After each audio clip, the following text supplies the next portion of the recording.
Comme le MSC Europa que l'on voit ici sur ces images virtuelles et actuellement en construction, les 2 paquebots commandés au chantier de Saint-Nazaire seront eux aussi à propulsion GNL, gaz naturel liquéfié. Un savoir-faire développé ici sur les chantiers de Loire-Atlantique. Le contrat à 2 milliards d'euros, signé aujourd'hui, représente 14 millions d'heures de travail et correspond à 2400 emplois pendant 3 ans et demi. Pour le développement, pour les chantiers, pour mettre aussi à jour les bâtiments, parce qu'il y en a certains qui ont besoin d'être tapés quand même. Donc non, ouais, c'est bien. Le croisiériste italo-suisse MSC ne compte pas s'arrêter là. Résolument tourné vers le développement durable, il souhaite poursuivre son partenariat avec les chantiers navals pour mettre au point les paquebots du futur, utilisant de nouveaux modes de propulsion. Le projet de plus de 4 milliards d'euros représente 10 ans d'activité pour les salariés.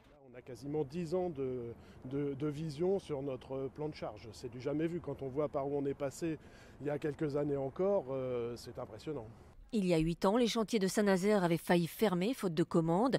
Aujourd'hui, ils sont capables de se projeter jusqu'en 2030 et même au-delà. Une réussite saluée par le Premier ministre lors de la signature de ce contrat du siècle. Pour la France, signer 2 nouveaux contrats, après tous ceux que vous avez rappelés, et avant, je l'espère, tous ceux qui suivront, c'est vraiment une excellente nouvelle. Parmi les projets de développement, une propulsion à voile couplée à d'autres technologies, comme les piles à combustible, sont actuellement en test à Saint-Nazaire.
Bon, allez, suite et fin de notre feuilleton exceptionnel à bord du Charles de Gaulle. Que fait le navire de guerre une fois qu'il est en mer, en mission ? Aujourd'hui, vous allez voir une armada impressionnante et découvrir aussi encore de nouvelles scènes de vie qui forcément nous étonnent.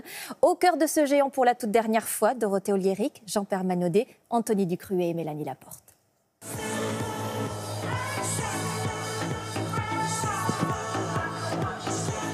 Un petit matin sur le Charles de Gaulle. En musique et en ligne, ils arpentent le pont d'envol. On va jusqu'à l'ascenseur, s'il vous plaît. Cela s'appelle la cueillette. C'est tous les jours, ça, c'est important ? Oui, c'est tous les jours. Ouais, c'est tous les matins. C'est pour la sécurité des vols, histoire que quand il y a catapultage, il n'y ait pas d'objets qui rentrent dans les entrées d'air des avions pour les moteurs et tout. Une chasse méticuleuse au clou, au boulon. Il faut faire place nette avant le catapultage des rafales marines. Merci. Un petit boulon comme ça, ça pourrait endommager le moteur de départ, on va dire.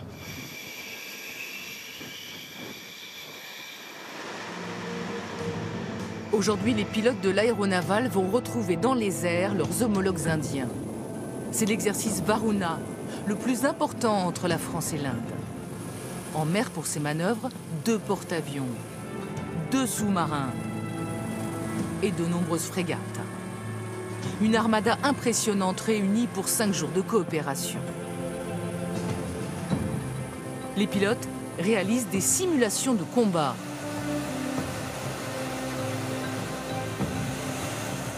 Des exercices de haute voltige où il faut prendre en chasse l'avion qui joue le rôle de l'ennemi. Retour sur le porte-avions. Je vais viser le bout du pont, là où il y a le Rafale à l'arrière. L'officier de quart, Marilus, partage avec un jeune engagé des techniques ancestrales de navigation. Des instruments qui viennent peut-être d'un autre âge, mais qui font partie de notre culture et qu'on garde, qu'on s'entraîne à les utiliser, pour les utiliser parfois peut-être en cas d'avarie. Un sextant sur un navire à propulsion nucléaire ultra informatisé. Dans les sous-sols, c'est l'heure du dîner. Maître Jérôme et son équipe s'activent en cuisine. 500 kilos de magret de canard, 500 kilos de pommes de terre. Un défi à relever à chaque repas. Avant, oui, j'étais sur un tout petit bateau, un petit remorqueur, où on était 14 personnes. Donc là, c'est vrai que je suis passé de 14 personnes à 2000, c'est pas pareil. Mais on a une équipe assez nombreuse et motivée, donc ça se passe très bien. C'est l'organisation, c'est ça, c'est l'organisation au quotidien.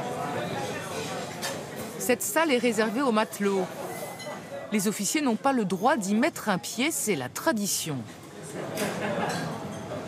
On pourrait nous fliquer, un peu plus nous fliquer que... Là, c'est un petit moment de liberté, en fait. Ouais, c'est ça, on relâche, on va dire. C'est de la détente. Se retrouver entre jeunes, oublier un peu les opérations militaires, oublier aussi les contraintes vestimentaires. C'est pas facile parce que moi je suis très féminine, hein. J'aime bien les vernis et tout ça, boucles d'oreilles. Mais bon, après ça va, en escale on peut être enfin une fille jolie, coquette, cheveux lâches et tout. Le soir, à 19h, les coursives passent en lumière rouge. Une façon de rythmer le jour et la nuit. Dehors, il fait nuit noire, mais l'activité aérienne se poursuit. Eux travaillent sur le pont d'envol, on les appelle les chiens jaunes. Ils donnent les indications aux pilotes pour le catapultage.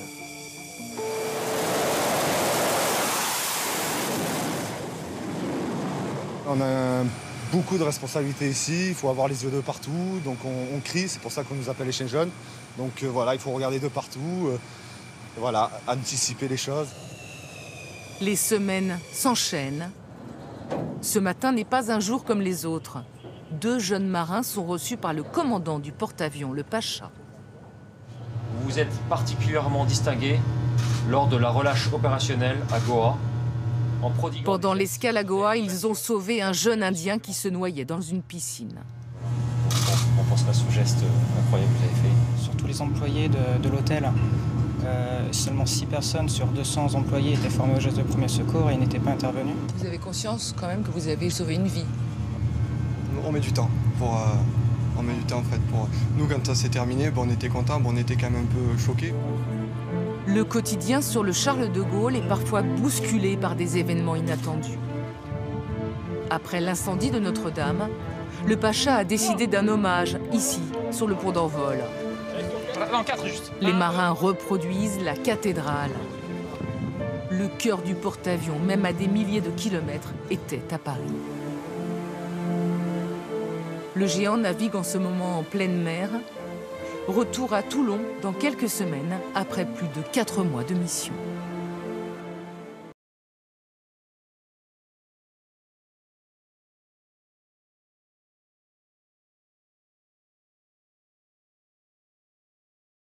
On en parle avec Jean-Vincent Brisset, directeur de recherche à l'IRIS, général de brigade aérienne. Bonjour. Qu'a-t-il d'exceptionnel par rapport à la génération précédente de sous-marins nucléaires ? Alors la première chose, c'est la taille. Il est 2 fois plus gros pratiquement que la première génération.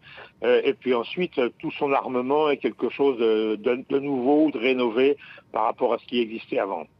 Et ce sous-marin est-il très en avance technologiquement par rapport aux sous-marins des autres puissances nucléaires ?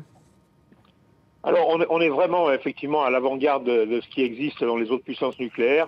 On est compétitif avec les pays comme les États-Unis ou la Russie. Et en quoi consiste ce programme Barracuda ?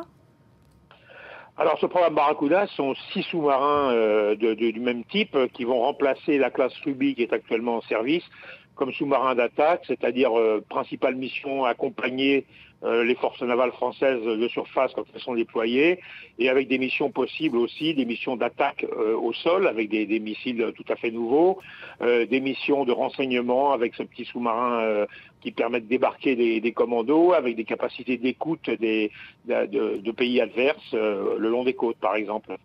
Quel est son coût ? Alors le coût de l'ensemble du programme, je crois qu'on parle de 8 milliards d'euros, en comptant la fabrication des sous-marins et les études qui ont été faites en amont. Alors le chef de l'État Emmanuel Macron s'est rendu sur place pour la cérémonie de lancement. Il est le chef des armées, il est celui qui détient le code nucléaire. Le général de Gaulle a voulu que la France assure son indépendance et ne soit pas sous la tutelle des États-Unis. Aujourd'hui, qu'en est-il ? Alors là, ce sous-marin n'a rien à voir avec cette problématique, dans la mesure où ce sous-marin est un sous-marin qui est destiné à avoir des actions classiques, même si sa propulsion est nucléaire, mais c'est un sous-marin qui n'a pas vocation à tirer des missiles nucléaires, ni à faire partie des forces de dissuasion. Donc c'est un sous-marin qui est chargé d'escorter et pas un sous-marin à propulsion d'attaque. Alors, on a 2 sortes de sous-marins en France, les sous-marins qui sont destinés à la dissuasion avec des missiles balistiques, et puis des sous-marins qui sont des sous-marins qui ont toutes ces missions, un petit peu le couteau suisse du sous-marin, toutes les missions, sauf la mission nucléaire balistique à très longue distance. Merci beaucoup Jean-Vincent Brisset d'avoir été avec nous.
Le lagon de Mayotte, avec sa double barrière de corail, longue de 160 km, il est le 3e plus grand du monde et aussi l'un des plus beaux.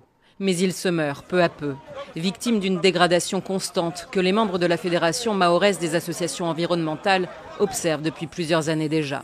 Pour nous en faire prendre conscience, ils tiennent à nous montrer l'état de la baie de Chiconi, loin d'offrir un paysage de rêve. À Mayotte, l'urbanisation ou les infrastructures non contrôlées, que ce soit fait par l'État ou les collectivités ou les particuliers, engendrent des conséquences importantes dans la destruction du lagon. Le lagon il est tout rouge au lieu que ce soit en bleu turquoise.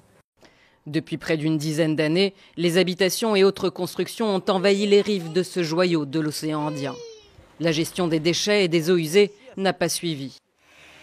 Et en pleine saison des pluies, tout et n'importe quoi se déverse dans les mangroves et le lagon. La biodiversité est en danger. Pour la sauver, ses défenseurs en appellent aux autorités, bien sûr, mais aussi à la population.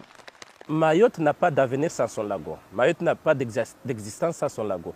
Les solutions, c'est d'abord une appropriation forte, un combat fort par la population, par les riverains. C'est aux riverains de dire, voilà, nous voulons protéger notre lagon parce que c'est notre garde-manger, c'est notre avenir. 30% de la surface des mangroves, des protectrices naturelles du littoral et du lagon a déjà disparu. Il faut agir vite, d'autant que Mayotte a déjà déposé un dossier auprès de l'UNESCO pour qu'il soit classé au patrimoine mondial de l'humanité.